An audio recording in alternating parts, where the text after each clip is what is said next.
Hello! So as part of today's session, we're going to read a book, and then after this video is over, just wait for further instruction, and we will either do another activity or we will talk about it. So we are going to read Neville.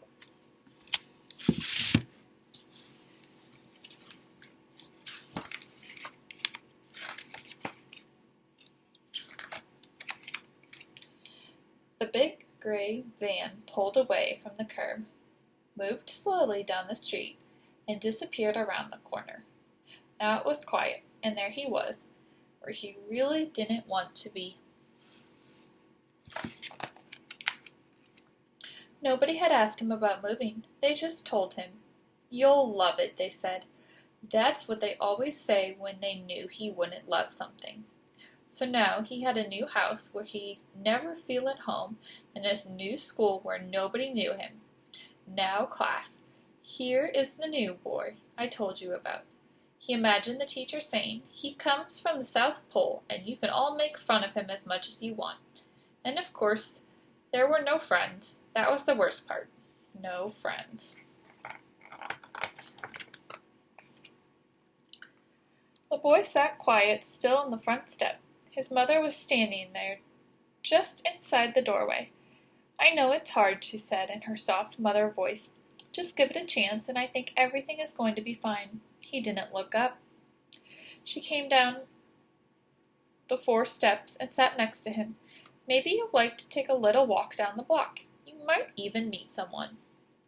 "Yeah, sure," he mumbled.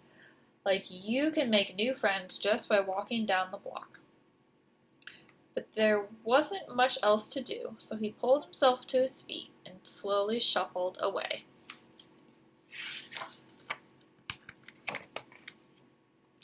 "Don't go too far," his mother cautioned.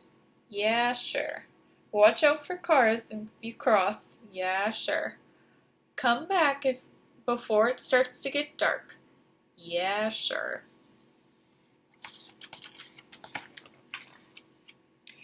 He moved along, looking at the new houses without much interest.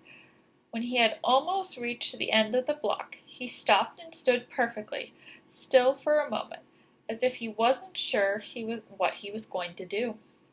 Then he turned around slowly, put his head back, took a deep breath, and called out, "Neville!" Nothing happened. He kept both hands around his mouth, and now he shouted, "Neville!" "He probably can't hear you. You're going to have to shout louder," came a voice from close by. A boy, just about his size, was standing right next to him. A little startled, he shouted again, even louder. "No, no, no, still not good. Let's try together." They both started shouting as loud as they could, but not very together. "Neville!" "That doesn't sound right," said a serious girl who had walked over from the other side of the street. "You have to do it at the exact same time, or no one will understand you. Here, watch me." She raised her arms, counted to 3, brought them down like a conductor. They all shouted together at the exact same time. "Neville!" "Exactly," the girl said, smiling brightly.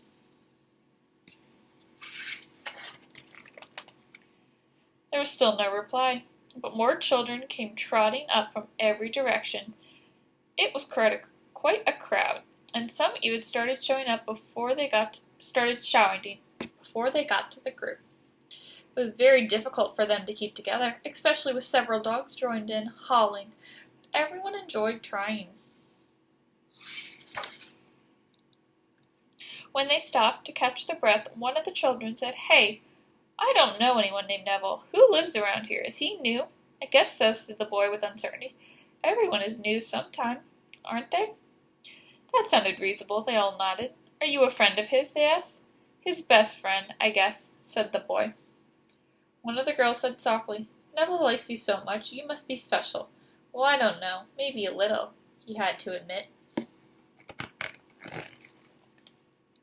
Now they gathered around, and their questions came from all sides. Everyone wanted to know about Neville. "What's he like? Does he play ball? Where did he move here? Is he smart? Does he like to read? Will he come to sleepovers? Does he have pets? Is he funny? The boy tried to answer all the questions as best as he could, and everyone seemed to be very excited to learn more. Like Neville already, someone cried out. Hey, one of the kids said, why don't we try the next block? And if we can find him, we can come back for you. A group of kids ran off. The others stayed to help with the shouting. Right there, some windows opened up, and a few grown-ups looked out to see what the commotion was about. But still no Neville. I think I have to go, said one of the girls after a while, or my mother will get all bothered. I guess I have to go too, the boy said quietly. Can we come back tomorrow and help some more? The kids asked. Will you come? Are you sure? Promise? Sure, if you want. He agreed, and they all began to walk and skip away. For a few seconds, the boy stood quietly watching and listening to what they were saying. I hope we find him. Hey, what was his name?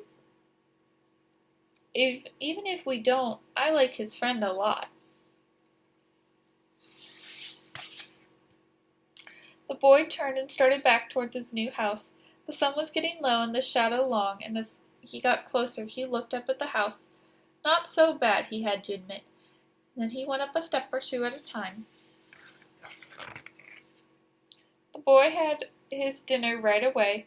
Nothing in the house was fixed up yet, but it didn't bother him. He washed and got into his pajamas and dove into bed. His mom came and tucked him in.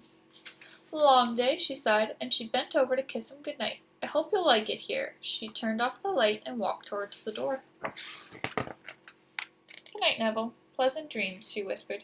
Good night, Mom, he whispered back, and in the moment he was asleep.